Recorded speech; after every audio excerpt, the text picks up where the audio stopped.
Welcome to Idaho Fish and Game's Hook and Bulletin podcast, your weekly news roundup of hunting, fishing, trapping, and conservation stories from around the Gem State.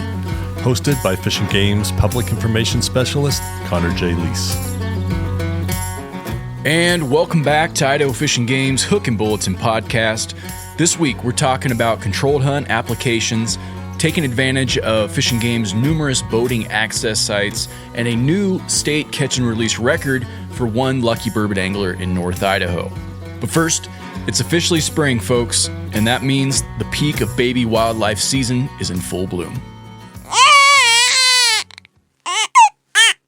It doesn't matter whether you're a backwoods hunter, a hiker, a bird watcher, or a sidewalk stroller.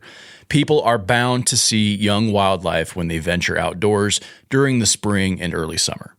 And there's a pretty good chance that they will see a baby animal, including goslings, ducklings, and fawns that appear to be alone, with mom nowhere in sight.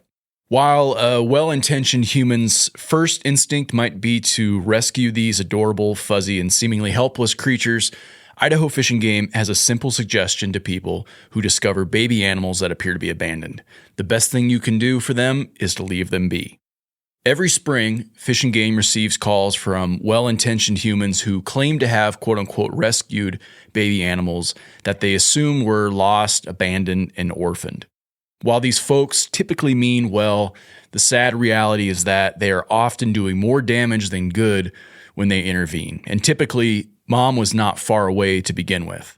And here's the hard truth. Animal parents will periodically leave their young for an extended period of time for a myriad of reasons, whether it's to search for food, to rest, or to divert attention away from vulnerable offspring, especially if they sense danger.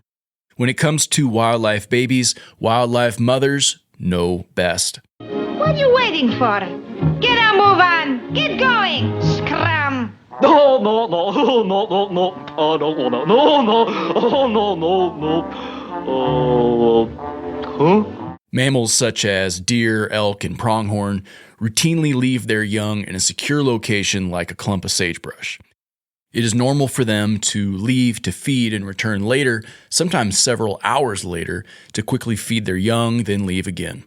The young animals know instinctively to remain still and wait for their parent to return. The same goes for flying critters.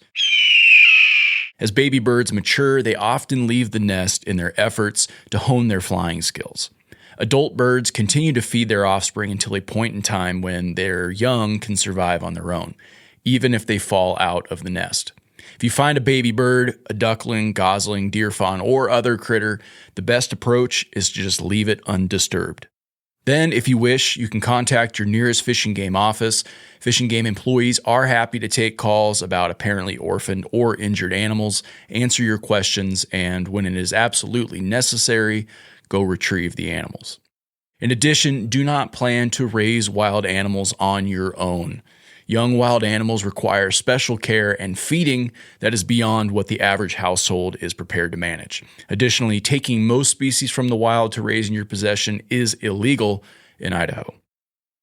In the spring, when wildlife baby boom is at its peak, you may have the good fortune to observe a nest of birds or a litter of young mammals with no adult in sight. Just enjoy the sight, but remember, it is best to leave young wildlife alone. Living in the midst of Idaho's vibrant and diverse wildlife populations can be one of the most rewarding aspects of life in our state. Be sure to check out our Living with Wildlife webpage to learn more.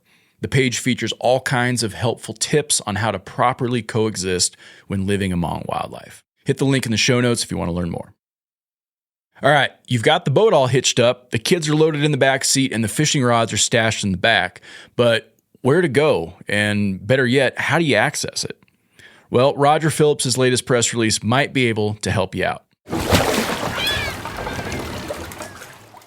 Idaho has an abundance of rivers, natural lakes, ponds, and reservoirs, and Idaho Fish and Game provides about 400 recreation sites throughout the state that allows access to these waterways for fishing, boating, hunting, trapping, and more. Anglers and prospective anglers say fishing access management is important to them, so it's also a high priority for our staff. One of the best ways to find access sites is through Fish and Game's Fish Planner, which provides a wealth of information about fishing sites in the state, including boating access. Most of these access sites charge no fees because they're mostly user-funded through fishing and hunting license fees, taxes paid on fishing and hunting equipment, gas taxes paid by boaters, and other small funding sources. Idaho Fish and Game spent $2.8 million in 2025 to operate, maintain, and improve fishing and boating access in Idaho, the large majority of which is dedicated to personnel salaries. Access sites range from small parking lots for walk-in fishing to full-service recreation complexes that include boat ramps, docks, restrooms, large parking lots, campgrounds, lighting, and more. Fish and Game also continually looks for opportunities to secure property or form partnership agreements for new site development, while recognizing that sufficient staffing and funding must be available to do so. With so many waterways in Idaho, the department can't do it alone. So it partners with local, state, federal, and private landowners to provide public access. These sites are popular for obvious reasons. Idahoans love to get outdoors for hunting, fishing, and other outdoor recreation. People should use and enjoy these access sites and follow these simple rules. Make sure you're quick in and quick out when you're launching or retrieving boats and other watercrafts at ramps. Don't block ramps or docks and try to impede people launching and retrieving their boats. Don't camp at fishing and boating access sites unless signs show that camping is allowed. Obviously, don't litter. So pack it in, pack it out. And if you see any illegal activities, report it by calling the local sheriff's office. Protecting these sites not only makes them more enjoyable to use, it also stretches funds to maintain and improve them. In each region, recreation site maintenance foremen are tasked with general maintenance of sites, which can include restroom cleaning, road and parking lot grading, fencing, vegetation management and weed control, dam maintenance, painting, sign replacement, and routine repairs. Each year, Fish and Game also oversees the complete overhaul of several sites, which often requires engineering design, permitting, hiring contractors, and construction oversight. If you want to learn more, go read Roger Phillips' press release on our website, and also be sure to check out Idaho Fish and Game's Fishing Planner. Caleb Wilson, a local angler from Troy, hauled up the Kootenai River's most legendary fish. And not just any legendary fish, a new state catch and release record. Burbot, also known as cusk, freshwater cod, ling cod, and eel pout, are the only freshwater cod species found in North America, and they have a special place in Idaho's heart. Aww. These long-bodied, cold water fish are not your run-of-the-mill sport fish. Burbot have flat heads and long bodies that sprout long pectoral fins just behind their gills. Their back half is eel-like with stumpy, rounded little fins. Burbot have brownish-yellow mottled skin, earning them the nickname Kootenai leopards among anglers. The burbot on the end of Wilson's hook that day on March 19th fit the description perfectly, with one small caveat. It stretched 26.75 inches long.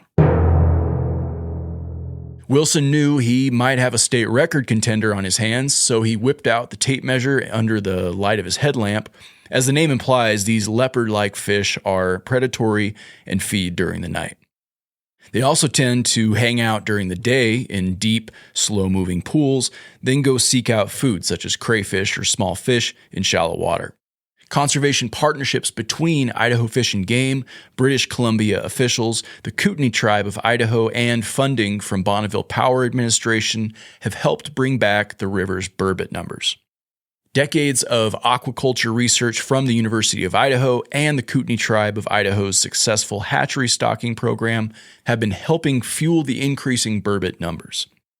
Despite being often overlooked game fish that make impeccable table fare, Wilson opted to release the fish back into the Kootenai, but not before earning himself a place in Idaho's record books.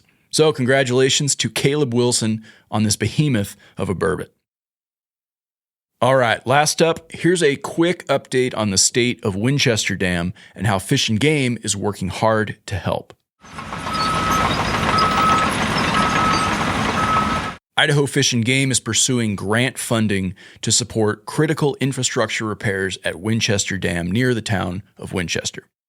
At its most recent meeting, the Fish and Game Commission authorized agency staff to move forward with grant applications aimed at offsetting the estimated $2.8 million to $3.6 million in rehabilitation costs.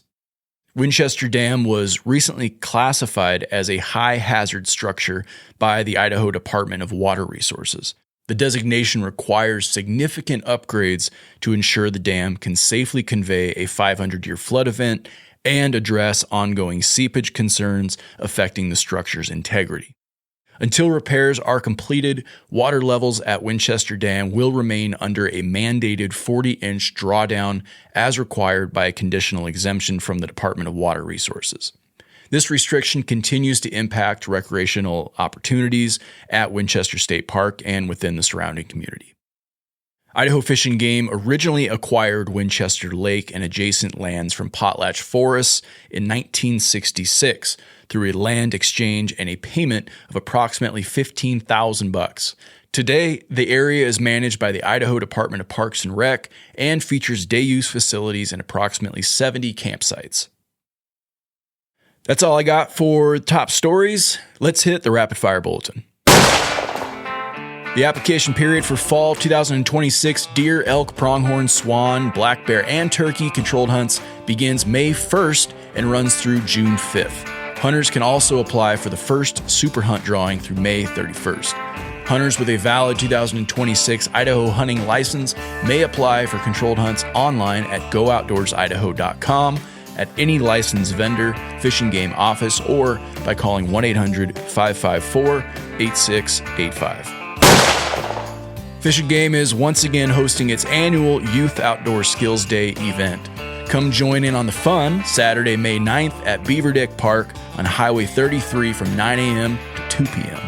The entire event is free and open to the whole family. Those participating in 6 or more skills booths will be entered into a drawing for prizes donated by local organizations. A free hot dog lunch is also provided while supplies last. That's all the news we have for this week. Thanks for putting an ear to Idaho Fish and Game's Hook and Bulletin. If there's something on your mind or if you got a question related to Fish and Game matters, feel free to drop us a line at podcast@idfg.idaho.gov. Again, that's podcast@idfg.idaho.gov. Thanks for listening, folks.